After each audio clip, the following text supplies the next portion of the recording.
Night. I'm very pleased to introduce Dariusz Stola, who is the director of the Museum of Polish Jews in Warsaw, and he is an academic, professor of the Polish Institute of Sciences. He has authored several books. The first one, which was much noticed, was on Ignaz Schwarzbart, a member of the Polish government in exile. He has also written on the events of 1968 in Poland, the March events. He has done a textbook, which apparently is still in use in Poland. And he has worked and continues working on questions of immigration. He has written a book on immigration out of Poland in the Stalinist period, and he has many interesting things to say on that subject as well. But today he'll be speaking about the Museum of Polish Jews, and I welcome Dariusz Stola. Thank you.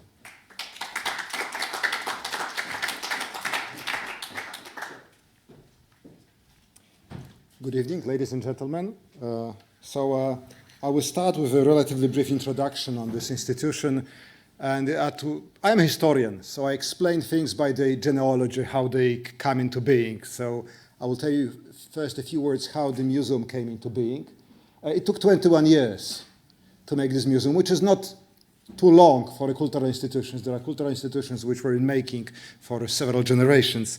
This one happened relatively quickly, and it started in 1993 when a group of my colleagues were invited to Washington, D.C. for the opening of the Holocaust Memorial Museum. And they went back to Warsaw with a very strong conviction. They were very much impressed by this museum. It was the first big narrative museum, a new model of the museum which is concentrated on a story rather than a set of artifacts. So they came back to Warsaw and said, we need such a museum, but not a Holocaust museum. We need a museum that will cover all the history of Polish Jews. And basically, if I was to use one sentence about our museum, this is the sentence. A historical narrative museum which shows 1,000 years of the history of Polish Jews. But let me start with the place, because the place is important. The museum stands in the part of Warsaw called Muranów. Historically, it was the northern quarter, which, if not the great outmigration to the United States in the late 19th and early 20th century, would have been the biggest Jewish city in the world. It was the biggest Jewish city in Europe.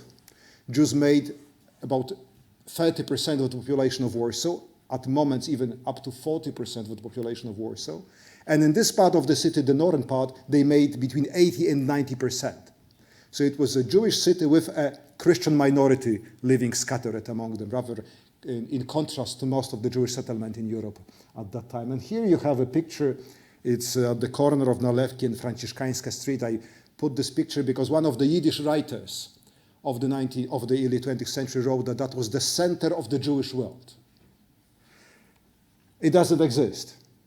For this reason, Germans made it the biggest ghetto in occupied Europe, which in fact was a concentration camp in the middle of the city.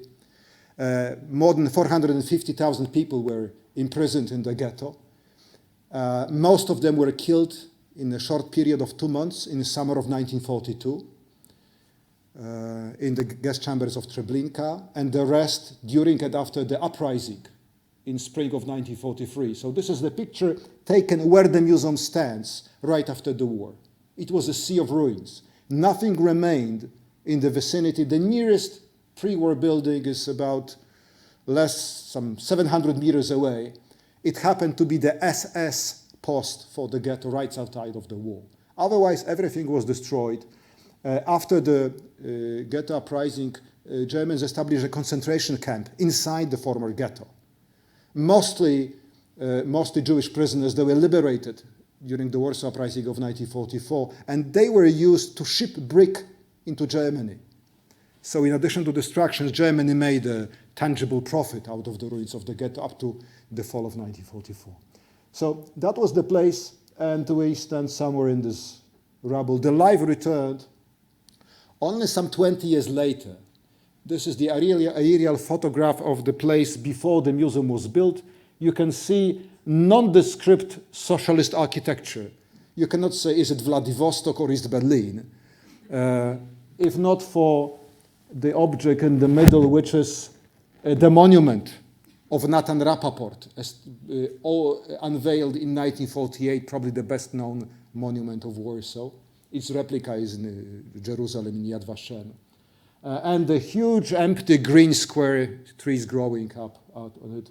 The red part was given by the city of Warsaw to the museum, to establish the museum. But this decision of the city government was a consequence of this. The institutional setting of the museum. Our museum is unique in Poland for several reasons. One is it's a very successful public-private partnership. It started with the Association of the Friends of the Jewish Historical Institute and non-government organization, including the historians whom I mentioned. Then they convinced the city to contribute. But the mayor of Warsaw said, yes, we will give the money, but let's go to the Ministry of Culture. They should contribute too. And these three partners established the public-private partnership, which is formally the museum. So we are a public institution, but with a private partner, the Association of the Friends of the Jewish Historical Institute. And the partners divided work wisely, which is the city and the ministry promised to pay for the building. The city gave the land, and together with the ministry, financed the construction works. The association was responsible for the production of the core exhibition, to conceptualize and then to produce the core exhibition. And the wisdom was, as you probably know, politicians are nice people who want to help you. But they could not call a curator and say, this is the way you will make the exhibition. Okay, there was, of course, a museum council where every stakeholder could express his or her position, but that was very formalized for the record. There was no direct relation between the curators and the politicians. And what is also important, the association is a regular NGO. It's not a rich institution. There are only fees.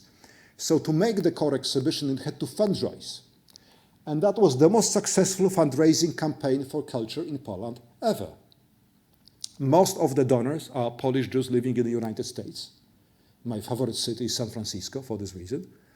But it was ecumenical. The single biggest donation came from a Polish Catholic. And here on this wall, this is the main lobby of our museum. You can see the key donors.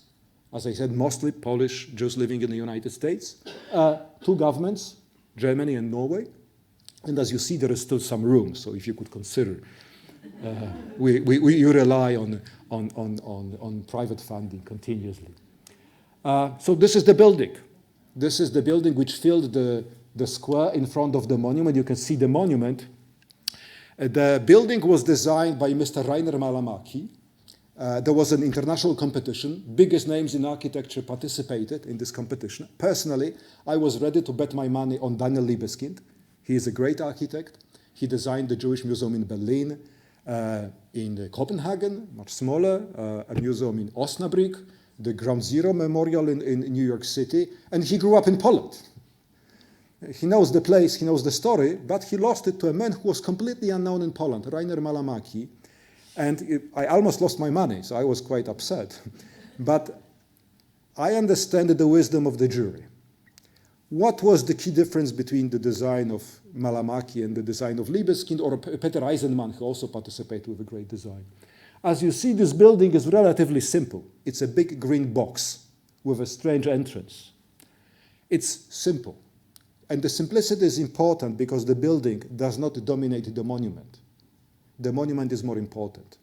We are a part of a memorial complex. We stand in front of the monument of the Warsaw Ghetto, heroes and martyrs of the Warsaw Ghetto, and the building respects it. Actually, the relation between the monument and the building defines a key aspect of this museum, which I also expressed in the title of my presentation.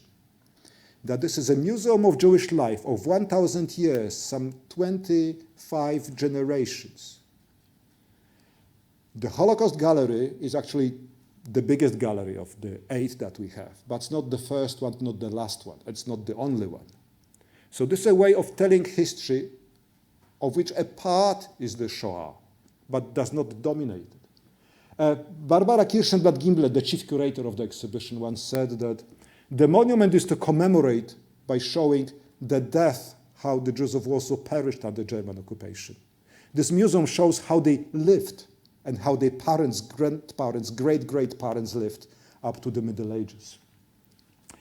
So building is beautiful. Actually, it won the Grand Prix of the Union of Polish Architects, the Grand Prix of the Union of Finnish Architects, and several other awards. And we, I mean the employees of the museum, we love it. It's beautiful and functional. Rainer Malamaki, when I asked him how did he design the museum, said, it's very simple. It's a jewel in the box. The box is simple. You open and you see the jewel. For him, the jewel is the main lobby. I couldn't photograph it.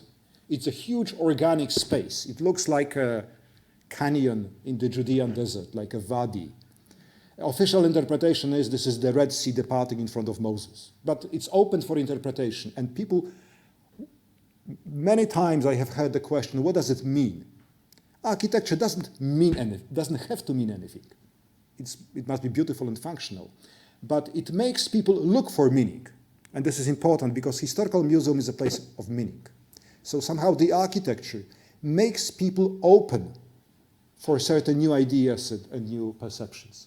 For me, the jewel in the box is the core exhibition, located underground, downstairs. And this is, as I said, a historical narrative exhibition, chronological. It starts about 1,000 years ago in the 10th century and goes chronologically up to the present. On this picture, I would like to show you, I'm not going to show you the exhibition. This presentation is to encourage you to come and see it by yourself. But I will give you a few examples of the principles, guiding principles of the exhibition. And here, for example, you can see that there are many words on the wall. The text on the upper left corner, if you can see it, it's in Arabic. Why, for God's sake, you have an Arabic text in the Museum of History of Polish Jews in Warsaw? And the reason is simple. Every child in Poland knows about certain Mr. Ibrahim ibn Yaqub from Spain. Why? Because he's the author of one of the earliest historical records of the existence of a Polish state. He wrote a chronicle of his travels to Eastern Europe, mentioning the country of Prince Mesko. Few people know that Ibrahim ibn Yaqub was a Jew, and even less people know that he wrote it in Arabic, because he was a spy of his Muslim king, writing his reports in Arabic, which was not unusual among the Jews of Spain at that time. So this paradoxical knowledge is first to show that paradoxes are good because you will remember this, I'm pretty sure, if you are surprised. Second, you can see that museum is fully bilingual. Everything which is written in Polish and in English, but original quotations are always in the original language. Why? Because especially for the medieval gallery, we had very few objects. Not much remains. Well, one of the reasons why not much remains is that the Nazi Germany not only killed 3 million Polish Jews, but it also systematically destroyed the Jewish civilization, the objects. So we had to invent something. And the invention was to treat words like objects. The quotations are objects like archaeologists treat pottery from the past. We always give quotation in the original language, even if we assume that not many visitors can understand it. We have some 9 languages. Of course, Yiddish, Hebrew, here you see Arabic, Polish, English, German, Czech, Russian, yes, a couple of others. Latin, of course. So this is why so many words. This is the next gallery, is the Illy Morn Gallery, about the golden age of history of Polish Jews, which was 16th, 17th century. It coincided with the golden age of history of Poland. Poland was among the largest states in Europe. Actually, the Polish-Lithuanian Commonwealth, with the union with Lithuania, Poland became one of the territorially biggest states. At the moment, it was the biggest state in Europe. Is the golden era, and it's not a coincidence that the golden era of history of Polish Jews is the golden era of history of Poland, which we explain. Here, I would like you to notice the multimedia. You can see the touch screens. We have 250 computers in the core exhibition. It's a lot, especially when you have to maintain them. Today we know that maybe there are too many of this multimedia. Nothing gets old faster than the newest technology. Okay? And at the moment of conceiving the museum, many people believe that multimedia will be attractive, especially for young visitors, the teenagers, which was a misjudgment.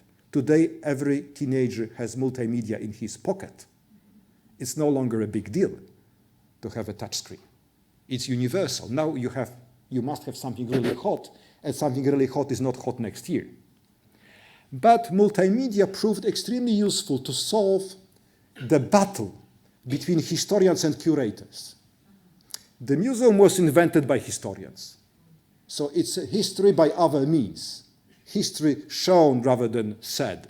And I had to learn a lot of things as a historian myself. My way of expressing my ideas was lecturing or writing. Exhibition is something different. And during the planning process, there was a constant quarrels between historians and curators about how much information should we have. And historians believed that, of course, we must mention this great rabbi of somewhere in mid-17th century. And curators said, no, less is more.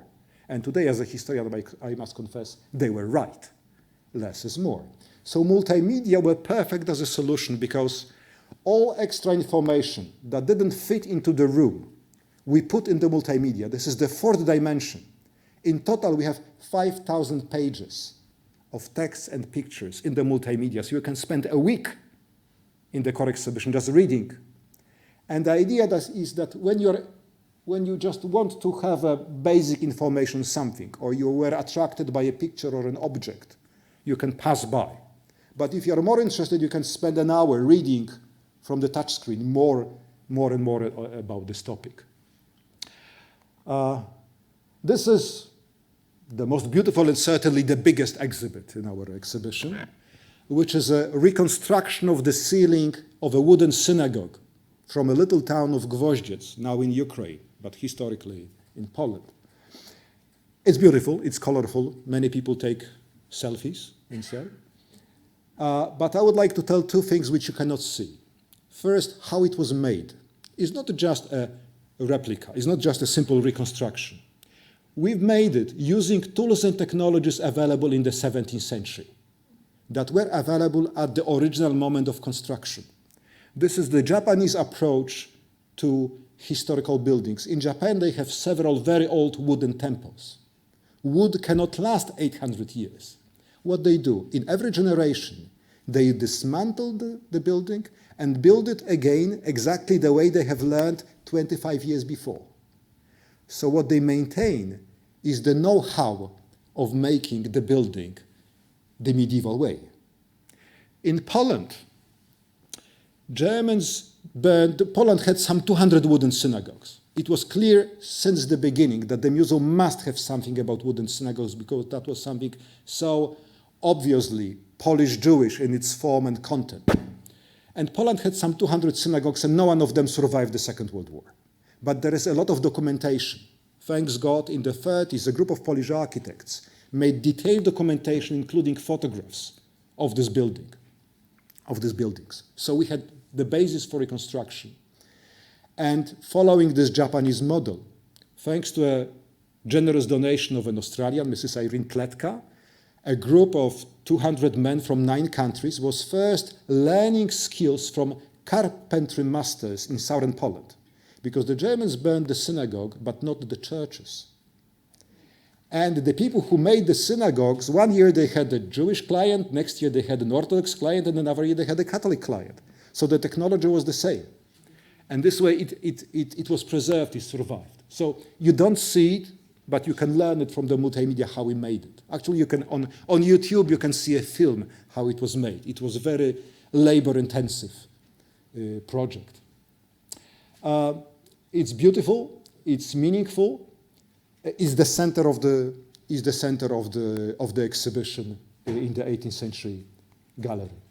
Then I'm skipping the 19th century gallery. It had much smaller rooms when Poland didn't exist. But notably, Poland ceased to exist. It was partitioned by neighboring powers, Prussia, Austria, and Russia. But Polish Jewry remained. By that time, Polish Jews were different to German Jews, Hungarian Jews, not to speak about French or Spanish Jews, and proud of it. They were assertive in stating, well, you have your tradition in Spain, but we think differently. So there was a kind of intellectual maturity, also assertiveness in religious matters. The authority of Polish rabbis were very influential all around Central and Eastern Europe. So Polish Jews survived the non-existence of Polish states. I don't mean that Polish Jews were just similar to non-Jewish Poles. They were different to other Jews, and that makes the specificity of Polish Jewry. So we jump to the interwar gallery. We call it the street. And this is actually a street. You see the cobblestones.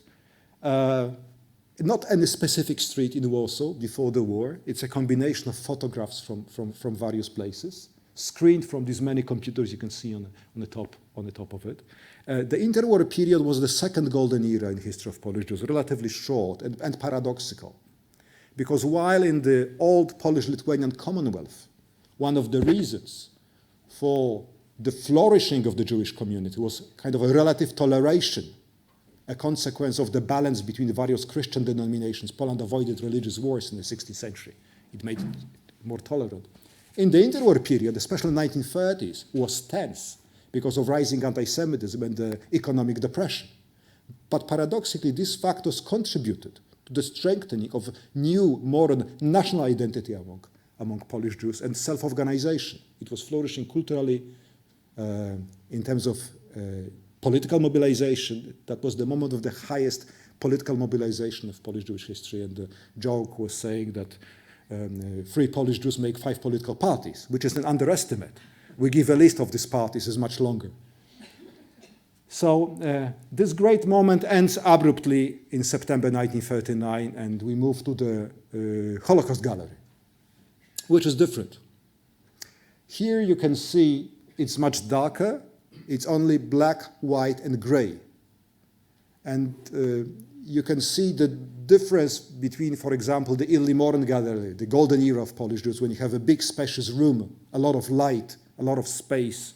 And here it's small, it's claustrophobic, is to make you feel bad.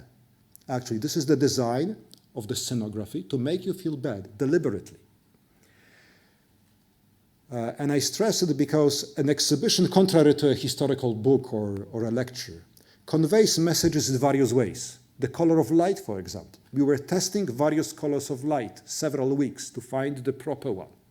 And in this gallery, the colors of light are different than the colors, the temperature, for example, of light in the interwar or 19th century gallery. This gallery mostly shows the history of the Warsaw Ghetto, the biggest ghetto in occupied Europe. But down this corridor on the wall, there is a list of some 400 ghettos, mostly in Poland. Most of the ghettos were in occupied Poland, Lithuania, today is Belarus.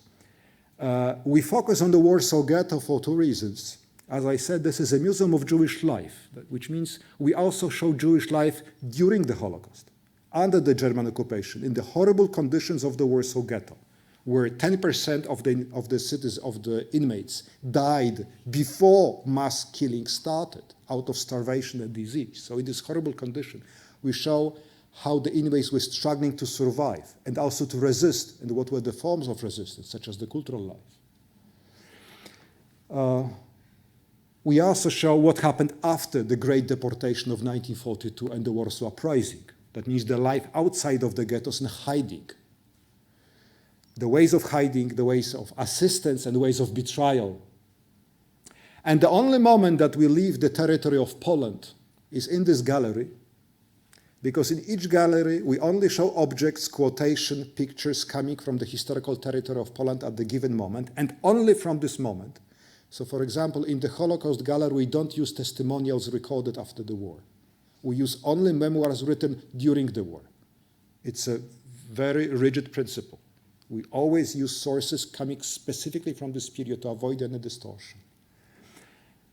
But in this gallery, we have to leave the territory of Poland to show Europe, because the Holocaust, the final solution, was a continental project. You cannot understand it without the general framework. The Jews from all around Europe, from Greece and Albania to Norway, were deported to the death camps like Auschwitz and Treblinka. But as I said, this is not the last gallery. The post-war gallery is relatively small because there is a post-Holocaust history of Polish Jewry.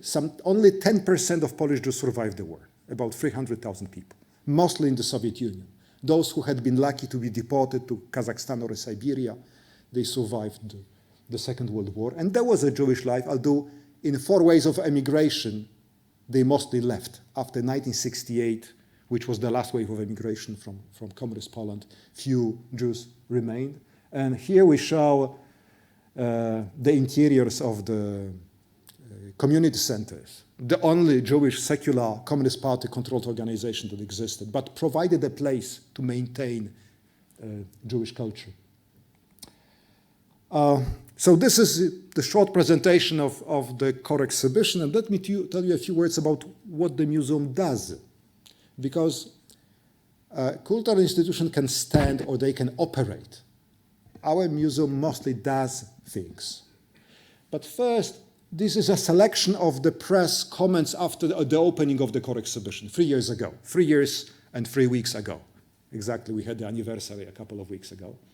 And you were surprised how much attention was given to this opening. In the first 2 months, we have 5,000 press clippings. Practically all Polish media commented, and major European, Israeli, North American media. And almost all of them were enthusiastic.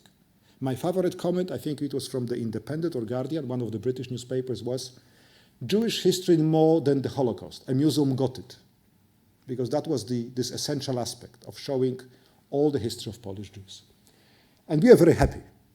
Of course, at the opening, we had the presidents of Poland, the president of Israel. They didn't open. They were present. The museum was opened by 2 members of the Jewish community of Warsaw, Mr. Marian Turski, an Auschwitz survivor, and a little girl from the Jewish school in Warsaw, showing to the spirit generation. So it was in the presence of the presidents, but they didn't open. It wasn't for them, the opening. But the fact that it attracted so much attention helped us immediately attract practically hundreds of thousands of visitors. In less than 3 years, we had million visitors to the core exhibition alone. Exactly 2 weeks before the anniversary, we had the millionth visit to the core exhibition, which is really a lot. And in total, counting the visits to the museum, to our concerts, public lectures, debates, temporary exhibitions, theater performances, film screening, and all that we do, it's more than 2 million visits. The building was ready about a year and a half before the core exhibition was ready. So in the period of some 4.5 years, we have had more than 2 million visits. It's a lot. We didn't expect it. And it's increasingly international. Last year, we asked every visitor buying a ticket to the core exhibition, where are you from? So last year, it was 70% Polish visitors, 30% foreign visitors. Biggest group was Israelis, then Americans and Germans, and then other Europeans. This year is about 45% foreign visitors, because the number of Israelis increased by more than 100%. Israelis are coming massively, and if you can imagine 300 Israeli teenagers in a single room, you know what it means. So we were surprised. We were surprised because this is not a Disneyland, this is not a theme park. It's intellectually and emotionally demanding exhibition at times. And still, when we ask the visitors, and we make an exit poll, a random sample of visitors, we ask a few basic questions. One is the standard question on customer satisfaction. Would you advise your family and friends to come to this place? And almost 90% says yes or strongly yes, which is more than iPhone, actually, and BMW. But still below Harley Davidson. And we use this question because many companies use it. It's good because it's standard. You can compare. But I don't understand why. As I said, this is not a theme park. It's big. It's 1.5 kilometers of walking. Okay? It takes quite some time to visit. It seems that people like it for very different reasons, different people for different reasons. And this is possible exactly thanks to the concept of the exhibition. We show objects, images, quotations, film from various periods, but we don't impose a canonical interpretation. We don't say, this is how you should remember this story. We give a very dry and very limited museum commentary to the objects, explaining what it is, but very briefly explaining, which leaves a lot of room to the visitors to develop their own narratives using the objects that we show. It seems that this is what they like. As I said, we do a lot of public events. This is a lecture by Professor Zimbardo, a famous psychologist, on the psychology of evil, of the perpetrators. Practically every week we have a book presentation or a major lecture or a major conference. Among others, we had the biggest conference on history of Polish and East European Jews ever. And during the conference, we deliberately asked the participants, the key historians from all around the world, could you please find a mistake in the core exhibition? Well, they found a few, including spelling errors. When you have several thousand pages of text, you make spelling errors. But they didn't find any distortion. So I'm very proud of it, because the key factor of this museum is it's reliable. You can trust it. This is reliable knowledge, the top quality knowledge by best historians in the world who vouched for it. Some 60 historians were involved in making the script for the exhibition. We do a lot of education. This is the family educational space for small kids. Kids love it. Last year alone, we had classes, workshops for more than 40,000 students, mostly Polish students for secondary school. So we do a lot of education. Temporary exhibitions. This is Mr. Frank Stella, one of the greatest American abstractionists, who back in the 70s made a series of works that was his response to reading an album on the wooden synagogues. So because we have a wooden synagogue, we brought his works to Poland together with him. Now we have an exhibition on blood, on the meaning of blood in Judaism, Christianity, racist theories, and today. So if you happen to be in Warsaw, you're more than welcome. A lot of music. We have a beautiful auditorium, and so it fits the Philharmonic Orchestra. Reportedly, when people ask me if I believe in miracles, I say, no, I don't believe, I rely on them. One of the miracles is that the auditorium, which was designed for conferences, has a relatively good acoustics for music. And I know it from Maestro Penderecki, who was conducting his own piece in our auditorium. But we also have rock music. My favorite concert was Bund Band, a band established to commemorate the Jewish Socialist Workers' Party, the Bund. Of course, to the younger group of listeners than the Philharmonic Orchestra. And we don't restrict ourselves to the building. Every year in April, for the anniversary of the Warsaw Ghetto Uprising, we have the Daffodils campaign. It was invented by a young female employee of the museum after her visit to Great Britain in November. As you know, in Great Britain, Canada, New Zealand, there is a tradition of putting red poppies to commemorate the soldiers fallen in the First World War. So she invented a yellow daffodil. Why yellow daffodil? Marek Edelman, one of the deputy commander of the Warsaw Ghetto Uprising, a Bundist himself. He lived in Poland throughout the post-war period. He died a few years ago. Every year, for the Ghetto Uprising anniversary, an anonymous donor was sending him yellow flowers. And he was bringing these flowers to the monument. In the 1980s, he organized alternative commemoration, alternative to the official communist commemoration of the uprising. But this yellow daffodil you can unfold into a Star of David. Last year, our volunteers distributed 100,000 of the daffodils in Warsaw alone, including to speakers of the main TV channels, the president, the prime minister, and the leader of the opposition. As you may know, Poland is politically divided, so the last thing that unites Polish politicians is the Jewish uprising in 1943, it seems. We have mobile exhibitions. This one, we call it Museum on the Wels, is 2 standard shipping containers, you can see it here, which we can assemble in the little building, little pavilion, in less than 2 hours. It's important, these 2 hours, because it moves only to small towns and only to 3 or 4 days. It shows the general, it's a small exhibition with a big educational program. Actually, the program is more important than the exhibition. And it's been shown in 75 towns now. We have more than 1,000 press clippings from the local media, all of them positive. In the small towns, what was a surprise for me, the part of the exhibition which attracts most of the attention of the visitors is the Jewish history of this town. Before each visit, we make research on the town history and prepare materials on this town. And people from this town where there are no Jews left maybe in one or two of them there were some Jews left. The non-Jewish population, there is a readiness to accept the Jewish history of the town as our history and being proud of it. And also in a small town, an exhibition like ours is the most important cultural event of the year. So now we make if the local government wants to have this exhibition, they must compete. They must do something. Clear the cemetery, restore the synagogue, they must do something. So there is a lot of attention.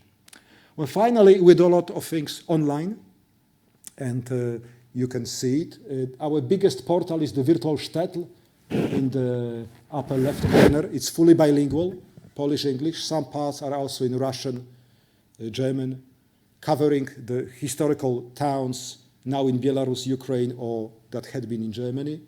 Some parts are also in Hebrew. We had more than 1.3 million visitors to this exhibition, to this website last year, mostly from Poland, but otherwise globally, from Australia to Argentina. Our main website, which is very practical, this one is about Jewish Warsaw, as you see, it's also bilingual, and one website on the Polish righteous, people who were saving the Jews during the war, the non-Jews who were saving the Jews during the war. We have a special program to commemorate them. As you see, we do a lot of things, and it seems it's not bad. Last year, we earned the most important European Museum Award. We were the European Museum of the Year, and we were the first Polish and the first Jewish museum to receive this award. There are some 100 Jewish museums around Europe, mostly small, but there are some big like Berlin, Vienna, Paris, Munich. And so we're very proud of it. And 2 months later, we've got the second most important European Museum Award, which is the European Museum Academy Prize. They don't give it every year. They give it when they decide there is something important. So the jury of the second award, in justifying, said that this is a total museum. They meant we do everything they can imagine a museum can do. Permanent exhibition, temporary exhibitions, education, concerts, film screening, performances, online activity, and so on, and so on. And it's demanding in terms of management, but there are many synergies, especially between the digital operations, what we do online, and what we do in the so-called real world. So it seems it's not a bad museum, and I hope you will come, those of you who haven't seen it, and you will join this 90% of the people who believe it's worth seeing, and you will tell your family and friends to come and see it. So thank you for your attention. And if you have any questions, I will be happy to answer them.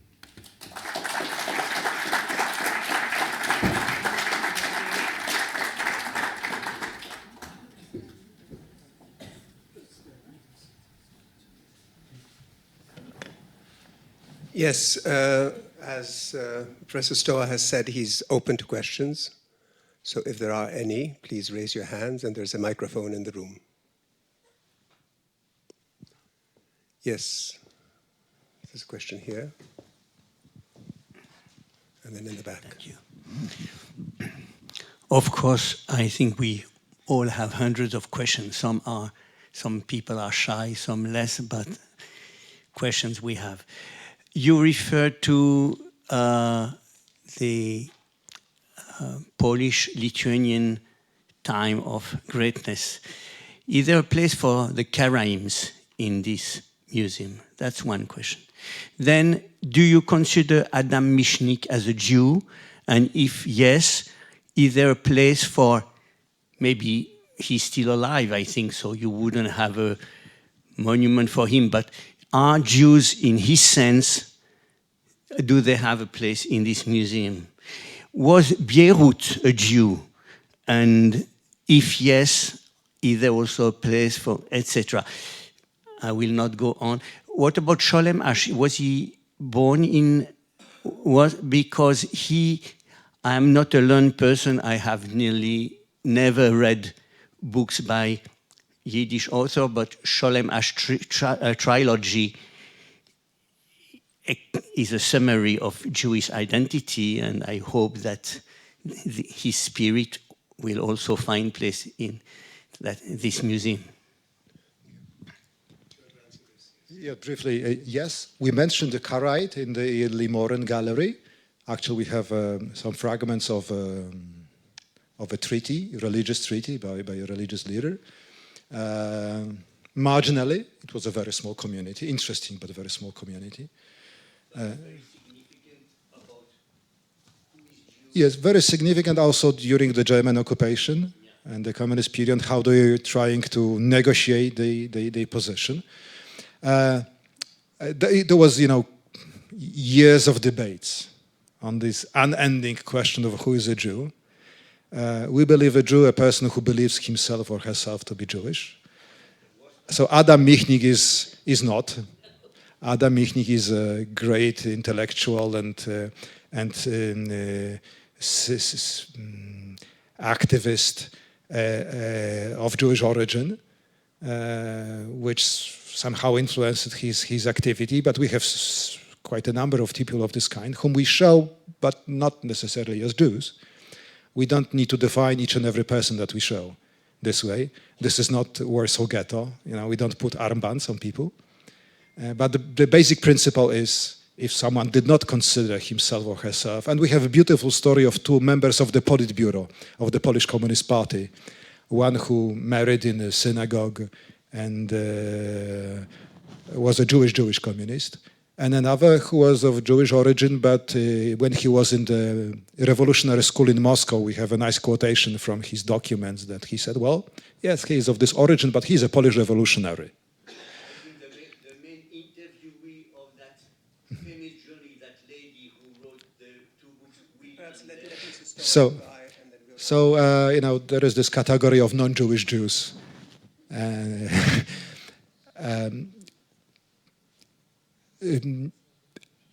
Speaking about you referred to what is the present. I didn't mention what is the last exhibit in our core exhibition.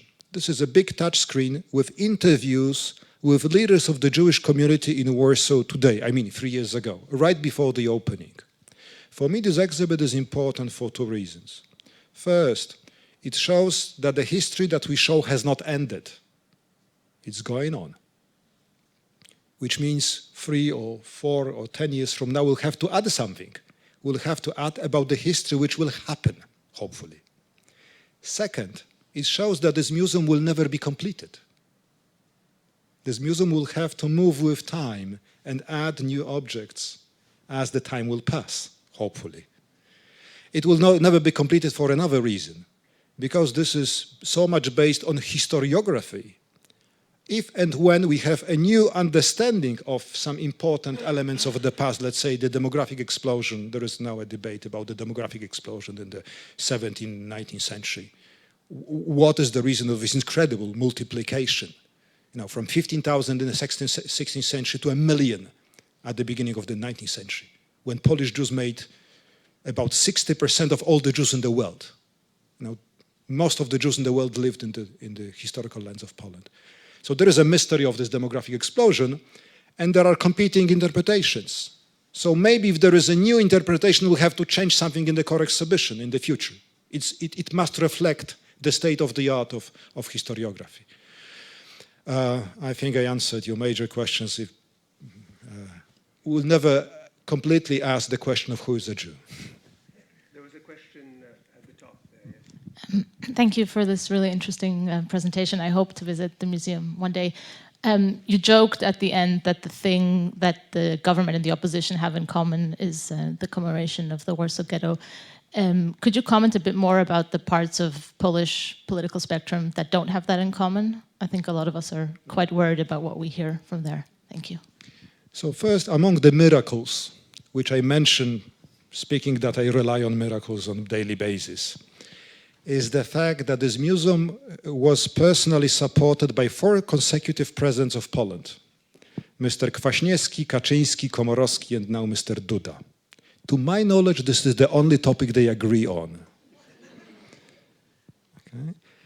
It's been also personally supported by presidents of Israel, Mr. Herzog, Mr. Peres, and Mr. Rivlin, who was at the opening. And again, maybe they have a couple of topics they agree, like Iran, but not many. So about Polish politicians is to show quite, I would say, unusual consensus among the Polish political elite that this museum is important. And it remains. So despite the fact that we have a rising tide of xenophobia in Poland, mostly against the Muslims who are not in Poland, but the xenophobia is growing. But our xenophobes are very ecumenical. They can hate Muslims and Jews at the same time. Still, when President Duda visited the museum some time ago, standing in front of the cameras after the visit, he said, every young Pole should visit this museum. I didn't ask him. He did it on his own. So I'm very concerned as the citizen of what's going on in my country. But in terms of interest in the museum, in terms of public support, the Ministry of Culture provides about 30% of our annual budget. The city of Warsaw about 25% of the annual budget, so more than half of the funding comes from public sources in Poland. It remains unchanged. So it's a peculiar combination. There are bad things happening in my country, but we are somehow a little island in a stormy sea. Thank you. Are there other questions? Yes. Thank you for this wonderful presentation, Dariusz. I'm probably one of the few people here who's had the pleasure of visiting the museum twice already. You must have a discount ticket next time. Next time, the third time. What I would like to hear from you is a little bit a topic which you just touched on and didn't have time to elaborate, and that is, could you say something about the team of curators who put this entire exhibition together? Because I think it's seldom that you have such an international team coming together with who one would have expected would have had very different perspectives on many of the things that are on display and how to not only what to display, but how to represent some of the events and objects on display. And how was it that they came to a consensus which then led to the museum showing what it does in the way that it does? So as I said, it was a very collaborative project. It took many years. And of course, it took many years because not enough money initially. But today I see it as a blessing. There was not enough money to start construction in the 1990s, before the public-private partnership was established. But there was some money for research and reflection. So this museum is very well reflected upon. There were long debates, mostly among historians. Actually, the debates among historians, they started back in the 1980s. I am myself a product of this change. Why I have chosen a Zionist for a topic of my dissertation back in 1988. There was a renewal of interest in Polish Jewish history, in international collaboration, even before the communist regime ended. So several dozen of historians from Poland, Israel, United States, Canada, also Western Europe, participated, and also curators. The chief curator has been Barbara Kirschenblatt-Gimblet, a great gift of Canada to Poland. Barbara is a leading theoretician of exhibition. She has published several books, but for her it was her love. She's of Polish Jewish origin herself. Her parents live in a small town of Opatów Abt. And good projects attract people who are strongly motivated. It was more than a job for all of them. I was just a historical consultant. I'm a 20th century historian, so I wasn't a member of this core team, so I can be proud and modest at the same time. It's a very comfortable position to say that what my colleagues conceived was so intellectually sound and then was translated into a visual language, such a powerful visual language. Of course, there were professionals hired, like the British company, Events Communication, really very good people in translation, narrative into the visual. But I think there is something in my joke about the miracles. I mean it. When you do something good, miracles happen more often than when you do other things. And I think this is what happened with this museum. Thank you. There were other questions here, yes. You said that the Nazis destroyed not only the people, but they destroyed the history, which we know. On the other hand, they were very systematic, and before they destroyed everything, they collected everything. And they put together an enormous collection of Jewish artifacts from early Middle Ages all the way until the destruction, until the Holocaust. From every town, from every village they destroyed, they kept Jewish artifacts, Torah scrolls, whatever they could keep, to make a museum of a people that did not exist anymore. These artifacts are all in Prague, collected by the Nazis and left. How did you take any of these? Because you said you don't have any artifacts, and yet there's massive collections just stuck in a museum that no one visits, as far as I know. I saw them in 1968, so since then I haven't seen it. Surely there's hundreds of the same things. It's not like there's one piece. So surely there could be a way of getting some of these objects back to Poland and into the museum. Well, first, let me stress that we do have artifacts, several hundred of them. I said in the medieval gallery, actually from the Middle Ages, we have only two kinds of objects in Poland remaining. Coins, and we have a few of them, silver coins with Hebrew letters, and tombstones, the matzevot. So this is why the Middle Ages, this is 500 years, is a long period, were so difficult to present. So we have the objects. Some of them we have on loan from other institutions. Some were given to us. And the collection is growing actually every day.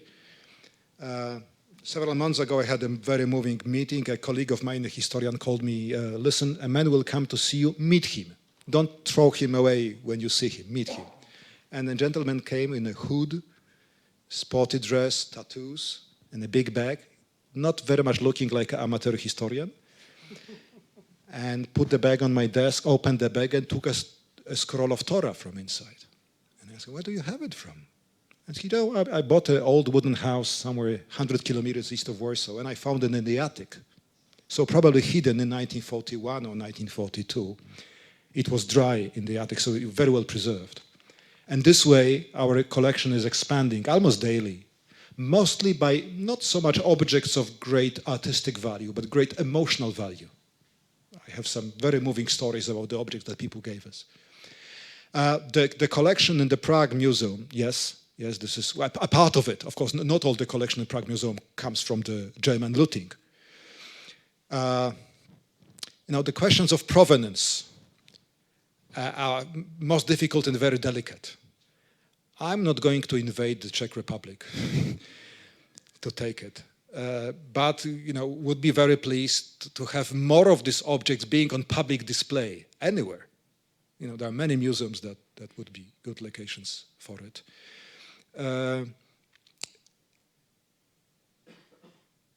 The systematic destruction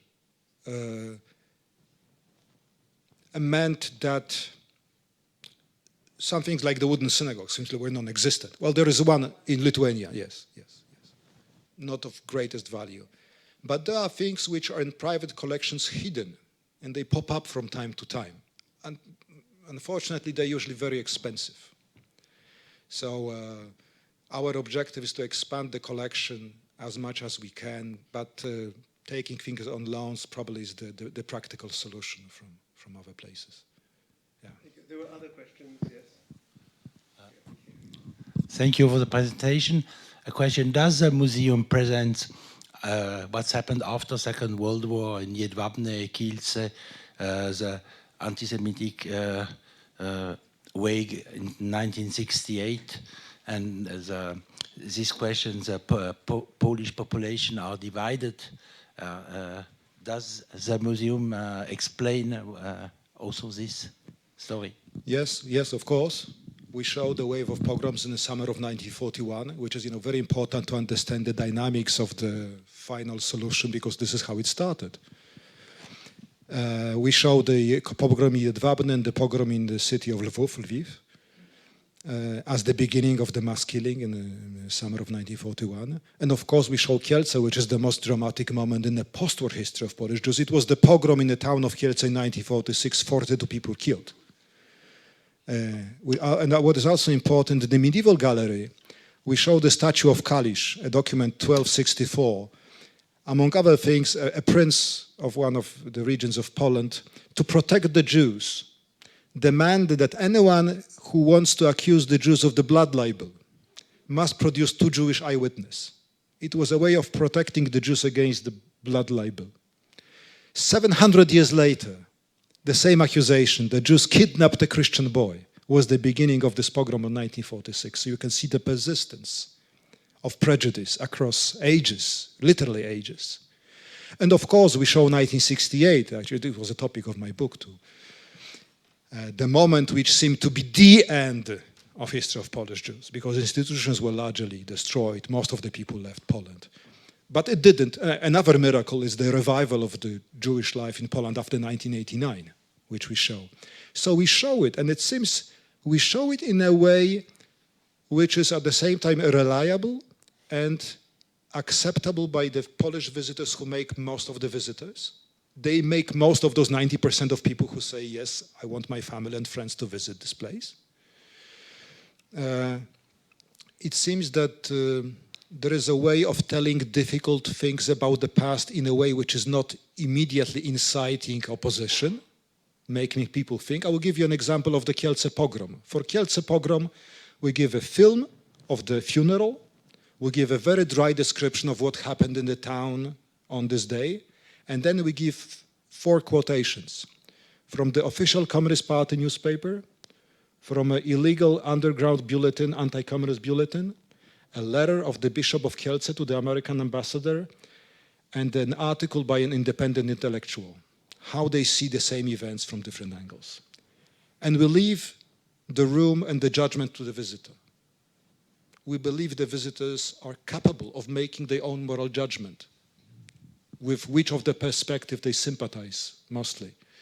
So that was the approach of having a multi-perspective vision of something, or multi-voice narrative of something. Thank you. There was a question here, yes. Thank you. There has recently been an article in a French newspaper about the Ringelblum Archives. Is that a collection of documents that is in your museum? So the Ringelblum Archive is located in our sisterly institution, the Jewish Historical Institute. It was established, actually it was the first Holocaust research institute in the world. It started with the historical commissions established right after the war to collect the testimonies of the survivors.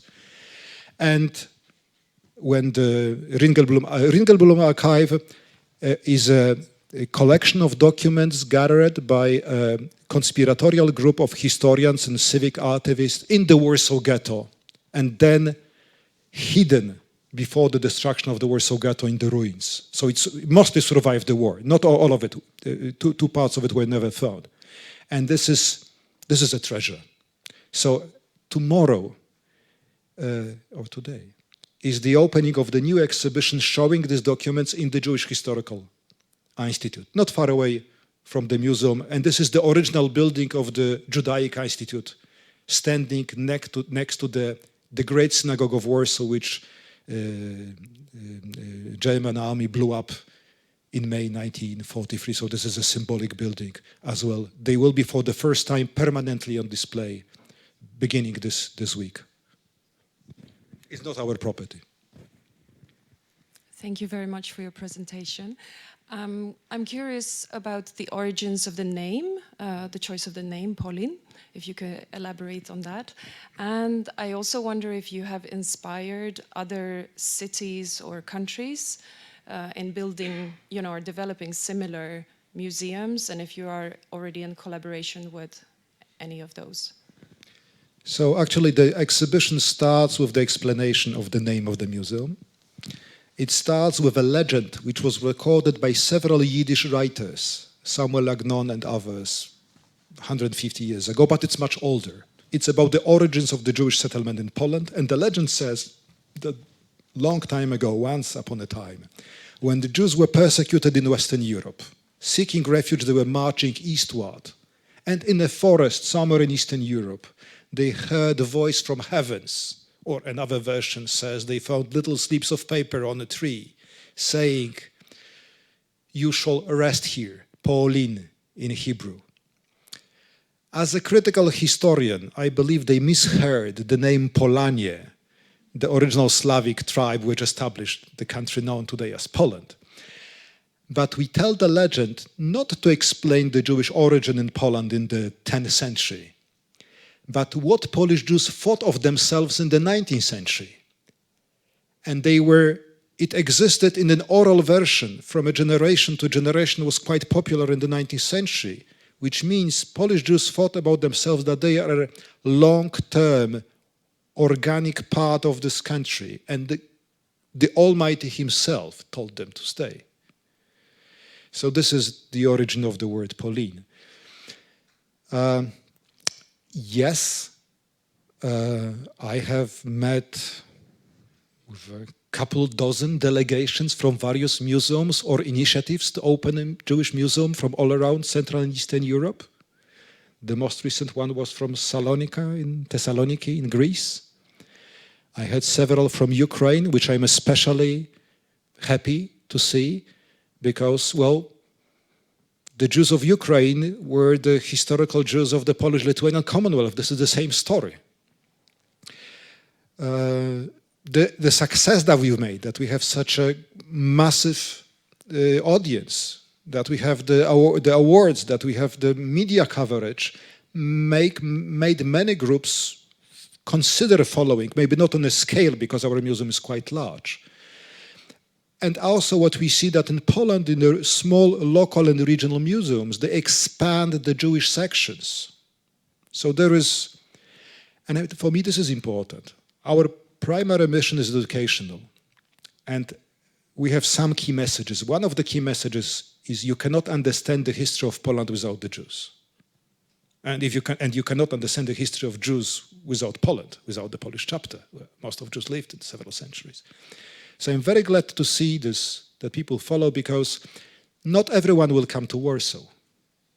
And if we can help anyone making a better museum, and I said in Romania, Bulgaria, Ukraine, in Lithuania they recently opened a good new museum. In Croatia, Greece, so the more followers we have, the better. Thank you. Are there any other questions? Yes, thank you. Two separate questions. Is there a section in your museum about the relationship to the church? Because that's obviously one of the, could be, I don't know, one of the sources traditionally said of anti-Semitism in Poland. The famous quotation about the mother's milk. I think it was Shimon Peres, I think, said that. Certainly not Peres. I think it was, it doesn't matter really. And the other question is, there is, in Poland, there's been a lot of, not only in Poland, but in Eastern Europe, there's been a lot of reconstruction of buildings. Poland, of course, Warsaw. Is there any project, or has there been any historical Jewish monuments which have been rebuilt? For instance, synagogues are important. You mentioned, I think, there was a large synagogue in Warsaw, and is there any project to rebuild that? Well, so first, not in terms of reconstruction, but in terms of preservation. There has been a substantial progress in Poland in the past 20 years, and especially in small towns when...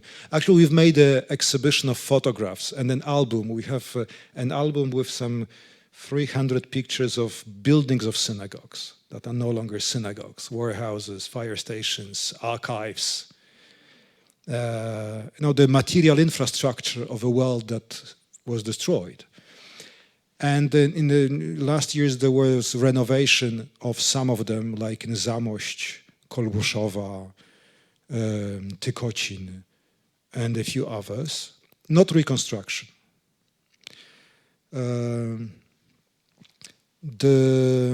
What was your first question? Excuse me, because I lost it. Church. Yes, the church. Yes, of course, in several places. Of course, the church, the Roman Catholic Church, was a very important agent shaping the Jewish history of Poland. So beginning with the christening of Poland in 966, we show it. And many people ask me, why do you show the introduction of Christendom in a Jewish museum? And the answer is very simple.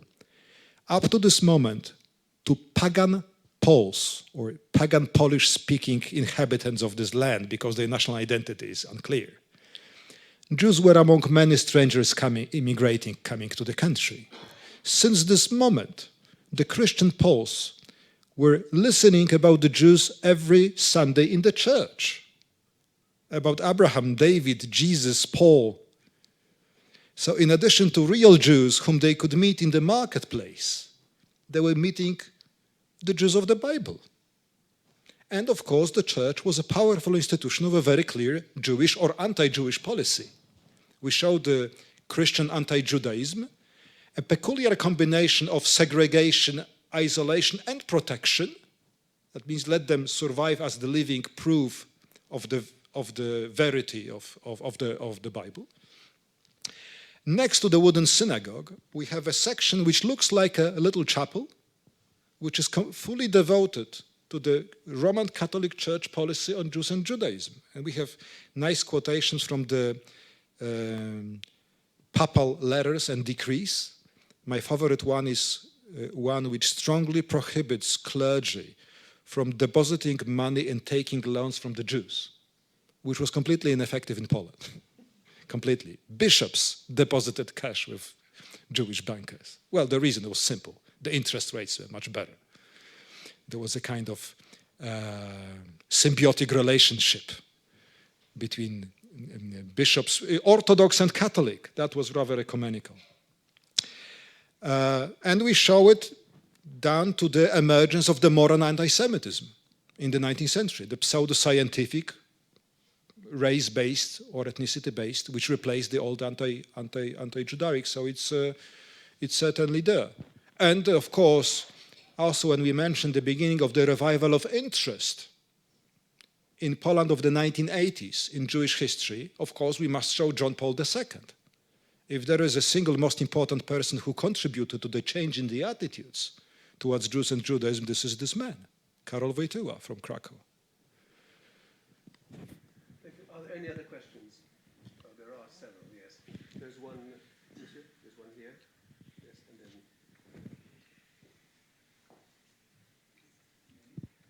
Hello, I would like to speak about this question of, you will see, there will be a question related directly with the museum, but about this number of Jews who actually survived from all the Jews who were killed during the World War. It doesn't count, of course, as we already mentioned maybe, all these people who had Jewish origins and who survived because they hid their identity, or and I was actually very surprised when I went to Poland, because for onomastical reasons. I mean, I go to Wrocław or another city, and I mean, maybe I'm wrong sometimes, of course, there is a probability, but I see so many typical Jewish names when I see the names of the people, like which are, I don't know, doctors or any professions. I was like looking at the mailbox, and I saw so many. So I'm sure that these people, they don't know that they have a typical Jewish name. Sometimes it can be shared by Polish, but originally. So the question is the following. Can you speak about this section of the museum who is dedicated to people who want to know more about their potential Jewish origins, especially because sometimes they come from a family who denied it, who erased it, and sometimes they were actually anti-Jewish because of the fact that they wanted to hide this part of their identity?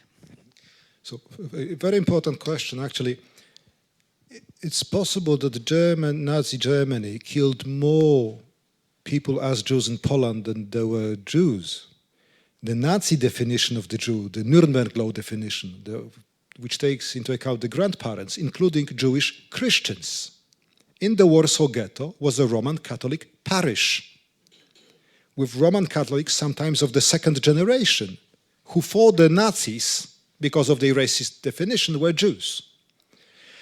By the way, these kind of people had a much greater chance of survival with false documents or in hiding, because they spoke fluent Polish. 80% of Polish Jews, their mother tongue was Yiddish, and many of them spoke with a strong accent. They knew the rituals, the prayers, the tradition, and they had non-Jewish Christian relatives. So among the survivors who survived in hiding very likely they are overrepresented. It was a relatively small minority comparing to the 3.4 million Jewish Jews that were in Poland. But among the survivors in Poland, certainly were overrepresented. And some of them were hiding the origin after the war. We have a group, there is an association of the children of the Holocaust in Poland. These were people who were smuggled outside of the ghettos, sent by their parents to Christian families just to survive. Some of them don't know who are their parents. One of the moving objects that we have is a silver spoon, the last thing which connects one of the members of this association with her Jewish family, the spoon that was given to the Christian family to pay for the costs. I know a few cases of people who learned, being 50 or more, that a friend of mine learned at the age of 55, his mother on her deathbed told him, by the way, I'm Jewish. She wanted to protect him from something horrible which she had experienced during the war as a child. So, in fact, you don't know how many people of Jewish origin remained in Poland, although the Communist Security Service did its best to find them out in '68. So, an important part of the museum, not the exhibition, is our resource center. We have consultants in genealogy. So anytime you come to the museum, you can go to resource center, and there are people, and they have databases. Big data and computers help a lot. A few weeks ago, I got a letter from a lady from the United States thanking us for helping her find 70 cousins she was unaware of, for very simple reasons. When her grandparents emigrated to the United States, they changed the spelling of the name. So they lost the connection with the rest of the family. And now with computer databases, you can realize that people are relatives and they don't know it. So most of the people who come to the resource center, they ask about genealogy. And next year we will have a huge genealogy congress. There is International Association of Jewish Genealogy. It will take place in Warsaw, first time. We expect to have some 1,000 people coming. And sometimes there are really dramatic stories. Sometimes archives are lost. So, I was trying to help my friend from Oxford several years ago to find out about his own family in a little town in central Poland. Nothing remained. The town was completely destroyed during the war. There is no archive. There is nothing. So it's not always possible, but sometimes it's possible to find out. Thank you. Let's have a last question. There was one here. Yes. Hello. Thank you very much for your presentation. I was curious about knowing if the synagogue that is very pretty is in use, and if there is a Torah in it, or a replica, if for the old religious Jew, is it okay to have a replica of a synagogue? No, there are no services. There is no Torah. There is a crown. There is the cloth, but not Torah itself. So it's an object, it's an historical artifact, it's not a place of worship. And we are a secular public institution. However, we are very open to the community. So when recently someone was having bar mitzvah and wanted to have a party, why not to have a party at the museum? So we are open to this as a communal institution. I'm watching closely how many Jewish Orthodox visitors do we have. You can see them.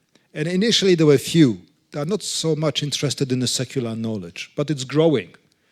And recently I saw a large group of girls coming from some girls' Orthodox school in Israel.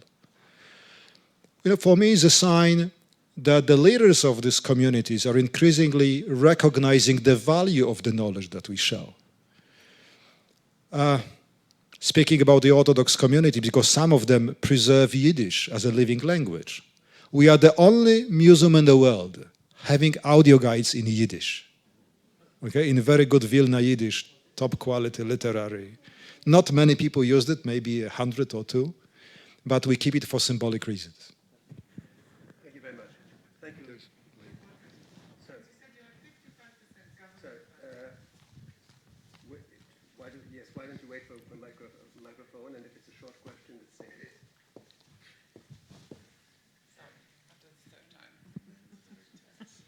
Thank you. You said you have over 50% government funding. Does that influence the history and the objective information that you show in the museum? Have you seen in my behavior anything showing You're the influence of my government? You're not in Poland. Do you think I behave differently in my country? I don't know. No. First, as I said, the structuring of the decision-making process at the construction stage was wise. Okay? If you design institutions properly, you can have good effects. Moreover, when I was taking the position, I was afraid I may be, some politicians may try to push me. I have not experienced it. Maybe because we stress all the time that we are independent, that we are publicly funded to some extent, not fully. What is also important, we are funded by different sources, not only from the ministry. Most of the museums in Poland are fully dependent upon the central government or a local government. We have this triangle of stakeholders, which is a kind of checks and balance mechanisms, which politically stabilizes the museum too. So it works surprisingly well so far. Maybe in the future, I don't know it, I'm not a prophet, but so far it's been working quite well. I never got a call from any minister telling me what I should show or tell. Rather the opposite, I would say. Thank you very much. Well, let's thank Professor Stola for his talk and his answers to the questions. And we should all visit the museum at some time. Please do come.